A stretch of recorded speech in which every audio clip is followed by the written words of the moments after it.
Loss অ্যাঞ্জেলেসের একটি Tesla গাড়ি থেকে উদ্ধার হলো পচে যাওয়া এক অজ্ঞাত ব্যক্তির লাশ।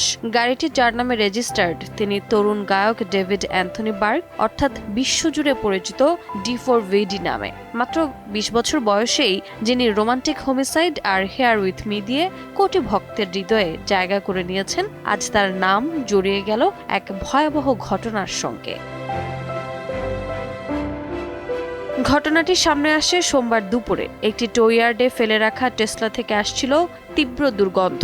পুলিশ গাড়িটি পরীক্ষা করে সামনের ট্রাঙ্ক বা ফ্রাঙ্কের ভেতর পায় একটি ব্যাগ, আর তার মধ্যে লুকানো ছিল মানবদেহের অবশেষ। প্রায় ৫ দিন ধরে ফেলে রাখা গাড়িটির লাইসেন্স প্লেট ছিল টেক্সাসের, তবে এখনও অজ্ঞাত রয়ে গেছে মৃত ব্যক্তির পরিচয়।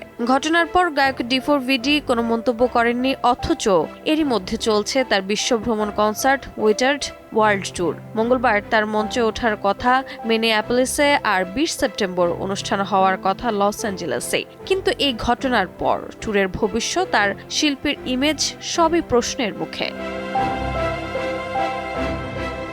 এক তরুণ শিল্পী যিনি দুঃখ, একাকিত্ব আর আবেগকে সুরে বেঁধে ভক্তদের মন জয় করেছিলেন, আজ তিনি দাঁড়িয়ে আছেন এক চাঞ্চল্যকর তদন্তের কেন্দ্রে। টেসলার ভেতর পাওয়া লাশ আর তার মালিকানা ঘিরে এখন দানা বাঁধছে নানা প্রশ্ন। এটি কি নিছক কাকতালীয়, নাকি লুকিয়ে আছে অন্ধকার কোনো সত্য? উত্তর খুঁজছে তদন্তকারীরা। রোজা চৌধুরী, সময় সংবাদ।